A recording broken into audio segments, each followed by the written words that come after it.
Hello students, welcome back to our channel Sravani's institute. ఈ ఒక్క లా కనుక నేర్చుకున్నట్లయితే కెమిస్ట్రీలో అన్ని గ్యాస్ లాస్ చాలా ఈజీగా అర్థమవుతాయి. అదే అవగాడ్రోస్ లా. అవగాడ్రోస్ లా డెఫినేషన్ చూసే ముందు అసలు అవగాడ్రోస్ లాని ఎవరు ప్రపోజ్ చేశారు అంటే అవగాడ్రో అనే సైంటిస్ట్ ప్రపోజ్ చేశారు. సైంటిస్ట్ పేరు మీదగానే లాకి ఆ పేరు వచ్చింది. అవగాడ్రో అనే సైంటిస్ట్ 1811లో ప్రపోజ్ చేశారు. ఏమని చెప్పారు అంటే this law states that under the same conditions of temperature and pressure equal volumes of different gases contain an equal number of moles or molecules. Same conditions of temperature pressure ఒకేలా ఉన్నప్పుడు ఏమైనా different gases ఆ different గ్యాసెస్కి volume ఎట్లా ఉండాలి, ఈక్వల్గా ఉండాలి. ఎప్పుడు temperature pressure ఈ సేమ్గా ఉన్నప్పుడు వాల్యూమ్స్ కూడా ఈక్వల్గా ఉన్నట్లయితే ఆ గ్యాసెస్లో ఉండే నెంబర్ ఆఫ్ మోల్స్ అనేవి కూడా ఈక్వల్గా ఉంటాయి అంట. అర్థమైందా? గ్యాసెస్కి నార్మల్గా అయితే ఒక్కొక్క గ్యాస్కి ఒక్కొక్క రకమైన మాస్ ఉంటుంది. For suppose 1 litre hydrogen gas తీసుకున్నాం, అలాగే 1 లీటర్ ఆక్సిజన్ గ్యాస్ తీసుకున్నాం. హైడ్రోజన్కి ఆక్సిజన్కి ఒక్కొక్క రకమైన మాస్ ఉంటుంది. అయితే ఇలా 2 గ్యాసెస్ తీసుకున్నప్పుడు వాటి యొక్క టెంపరేచరు ప్రెషరు సేమ్గా ఉన్నాయి. ఓకే అనుకోండి, అజ్యూమ్ చేసుకోండి. టెంపరేచర్ ప్రెషర్ సేమ్గా ఉన్నాయి, వాల్యూమ్స్ కూడా ఈక్వల్గా ఉన్నాయి. ఇప్పుడు ఏమవుతుందంట, దీని యొక్క మాస్తో గ్యాస్ యొక్క మాస్తో సంబంధం లేకుండా ఈ 2 గ్యాసెస్లో ఉండే నెంబర్ ఆఫ్ మోల్స్ అనేవి ఈక్వల్గా ఉంటున్నాయి అంట. అదే అవగాడ్రోస్ లా చెప్పింది. ఎలాంటి కండిషన్స్ ఉండాలి, టెంపరేచరు ప్రెషరు సేమ్గా ఉండాలి, వాల్యూమ్ కూడా రెండిటికి ఈక్వల్గా ఉండాలి. ఓకే, అలాంటప్పుడు దాంట్లో ఉండే నెంబర్ ఆఫ్ మోల్స్ అనేవి కూడా ఈక్వల్గా ఉంటాయి. దీన్ని ఇంకోలా చెప్పాలి అంటే this law states that volume V of a gas is directly proportional to the amount of substance in moles N when pressure and temperature are constant. Avogadro's లాని ఇంకొక విధంగా చెప్పాలి అంటే వాల్యూమ్ అనేది అమౌంట్ ఆఫ్ సబ్స్టెన్స్కి డైరెక్ట్లీ ప్రపోర్షనల్గా ఉంటుంది. Gas యొక్క వాల్యూమ్ V అనేది అమౌంట్ ఆఫ్ సబ్స్టెన్స్కి ఎప్పుడు మోల్స్లో రిప్రజెంట్ చేసినప్పుడు అమౌంట్ ఆఫ్ సబ్స్టెన్స్ని కిలోగ్రామ్స్ గ్రామ్స్లో కూడా రిప్రజెంట్ చేయొచ్చు. బట్ మోల్స్లో రిప్రజెంట్ చేసినప్పుడు మాత్రమే, అలాగే ప్రెషర్ టెంపరేచర్ కాన్స్టాంట్గా ఉండాలి, మోల్స్లో రిప్రజెంట్ చేయాలి. అలా రిప్రజెంట్ చేసినప్పుడు వాల్యూమ్ అనేది అమౌంట్ ఆఫ్ సబ్స్టెన్స్కి డైరెక్ట్లీ ప్రపోర్షనల్గా ఉంటుంది. ఓకే, అంటే వాల్యూమ్ అనేది పెరిగితే నెంబర్ ఆఫ్ మోల్స్ అనేది పెరుగుతుంది, అమౌంట్ ఆఫ్ సబ్స్టెన్స్. వాల్యూమ్ అనేది తగ్గితే నెంబర్ ఆఫ్ మోల్స్ అనేది తగ్గుతుంది. డైరెక్ట్లీ ప్రపోర్షనాలిటీ అంటే మీనింగ్ అదే కదా. ఇప్పుడు ఇక్కడ ప్రపోర్షనాలిటీ పోవాలి అంటే కాన్స్టెంట్ రావాలి. V is equal to KN. Okay, K is proportionality constant. ఇప్పుడు N అనేది ఇటు పక్కకు వచ్చింది అనుకోండి, V/N is equal to K.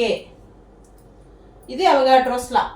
ఈ అవగాడ్రోస్ లాని 2 గ్యాసెస్కి కంపారిజన్ చేసి రాయాలి అంటే V/N1 is equal to V2/N2. ఇదే అవగాడ్రోస్ లా యొక్క ఫార్ములా. ఇప్పుడు సింపుల్గా ఇమాజిన్ చేసుకోండి. ఒక చిన్న ఎగ్జాంపుల్ చెప్తాను. ఒక బెలూన్ తీసుకున్నాం, బెలూన్లో గాలి నింపుతున్నాం. కొద్దిగా గాలి నింపాము first. For suppose 1 mole of gas నింపామనుకోండి ఈ బెలూన్లోకి. అప్పుడు దీని యొక్క వాల్యూమ్ 2 లీటర్స్ అనుకోండి. ఇంకొంచెం గాలి నింపాం, బెలూన్ పెద్దదవుతుంది కదా. ఇప్పుడు ఎంత అమౌంట్ అంటే 2 మోల్స్ ఆఫ్ గ్యాస్ నింపాము, వాల్యూమ్ 4 లీటర్స్ అవుతుంది కదా. అంతే కదా. ఎందుకు? నెంబర్ ఆఫ్ మోల్స్ పెరిగింది అంటే వాల్యూమ్ కూడా పెరగాలి. డైరెక్ట్లీ ప్రపోర్షనాలిటీ అంటే మీనింగ్ అదే కదా. నెంబర్ ఆఫ్ మోల్స్ డబల్ అయింది, వాల్యూమ్ ఆల్సో డబల్స్. ఇప్పుడు దీన్ని అవగాడ్రోస్ లా ఫార్ములా ఉపయోగించుకొని తీసుకొద్దాం ఈ ఆన్సర్ని. అవగాడ్రోస్ లా ఫార్ములా ఏంటి? V1/N1 is equal to V2/N2 కదా. ఇప్పుడు మనకి దీంట్లో V1 ఏంటి, వాల్యూమ్ ఏంటి, 2 litres. V1 is equal to 2. N1 ఏంటి, నెంబర్ ఆఫ్ మోల్స్ 1. అలాగే N2 ఏంటి, 2. V2ని మనం క్యాలిక్యులేట్ చేద్దాం ఫార్ములా ఉపయోగించుకొని. మనకి ఇక్కడ 4 వచ్చినట్టు తెలీదు. ఈ ఫార్ములా ఉపయోగించుకొని ఆన్సర్ తీసుకొద్దాం. ఇప్పుడు దీంట్లో మనకు కావాల్సింది ఏంటి, V2 కావాలి. V2 కావాలి అంటే ఫస్ట్ ఇలా రెండు ఫ్రాక్షన్స్ ఉన్నప్పుడు ఏం చేయాలి అంటే క్రాస్ మల్టిప్లికేషన్ చేయాలి. మనకు ఆన్సర్ రావాలి అంటే మనకి V2 రావాలి కదా. ఇప్పుడు క్రాస్ మల్టిప్లికేషన్ చేస్తే V2n1 is equal to V1n2 కదా. ఇప్పుడు n1 ఇటు తీసుకొద్దాం, ఎందుకు మనకు V2 కావాలి. సో n1 ఇటు తీసుకెళ్దాం. V2 is equal to V1n2 by n1. ఇప్పుడు V1 ఎంతని మనకు తెలిసిన ఈ వాల్యూస్ అన్ని ఈ ఫార్ములాలో సబ్స్టిట్యూట్ చేద్దాం. V1 ఎంత 2, n2 ఎంత 2 బై n1 ఎంత 1. అంటే 2 into 2 is equal to 4, 4 by 1 that is equal to 4 liters. Answer వచ్చింది కదండి. ఈ విధంగా మనం అవగాడ్రోస్ లాని ఉపయోగించుకొని వాల్యూమ్కి నెంబర్ ఆఫ్ మోల్స్కి ఉన్న రిలేషన్షిప్ని క్యాలిక్యులేట్ చేయొచ్చు. ఏం లేదండి, చాలా సింపుల్ అండర్స్టాండింగ్ ఏంటంటే నెంబర్ ఆఫ్ మోల్స్ పెరిగింది అంటే స్పేస్ ఎక్కువ కావాలి కదా. ఇప్పుడు ఫర్ సపోజ్ మన ఇంట్లో 2 సీటర్ సోఫా ఉందనుకోండి, 2 సీటర్ సోఫాలు ఇద్దరు కూర్చోగలం. ఇంకొక ముగ్గురు వచ్చారు, మొత్తం 5గురికి సోఫా కావాలి. అప్పుడు 5 సీటర్ సోఫా అయితేనే 5గురికి సరిపోతుంది, అంటే సైజు పెరుగుతుంది కదా. సో అలాగే నెంబర్ ఆఫ్ మోల్స్ పెరిగింది అంటే స్పేస్ ఎక్కువ కావాలి, సో ఆటోమేటిక్గా వాల్యూమ్ పెరుగుతుంది. అదే అవగాడ్రోస్ లా సింపుల్గా. At standard temperature and pressure అంటే ఎస్టీపీ. ఎస్టీపీ అంటే ఏంటి, standard temperature and pressure. At STP conditions 1 mole of any gas occupies 22.4 liters of volume. Standard temperature and pressure conditions దగ్గర ఏ గ్యాస్ అయినా సరే 1 mole తీసుకుంటే అది ఎంత వాల్యూమ్ ఆక్యుపై చేస్తుంది అంటే 22.4 liters ఆఫ్ వాల్యూమ్ని ఆక్యుపై చేస్తుంది. ఇది అవగాడ్రోస్ లాకి సంబంధించి ఒక ఇంపార్టెంట్ బిట్ అనమాట. ఈ అవగాడ్రోస్ లా కాన్సెప్ట్ నుంచి మనకి అవగాడ్రోస్ నెంబర్ అనే కాన్సెప్ట్ వచ్చింది. అవగాడ్రోస్ నెంబర్ అంటే ఏంటంటే number of particles in 1 mole. Number of particles in 1 mole. దీన్నే అవగాడ్రోస్ నెంబర్ అని అంటారు. దీని వాల్యూ ఎంత అంటే 6.022 into 10⁻23. ఇది చాలా పెద్ద నెంబర్. ఎంత పెద్ద నెంబర్ అంటే ఇది క్యాలిక్యులేట్ చేయడానికి కొన్ని బిలియన్స్ ఆఫ్ ఇయర్స్ పడుతుంది.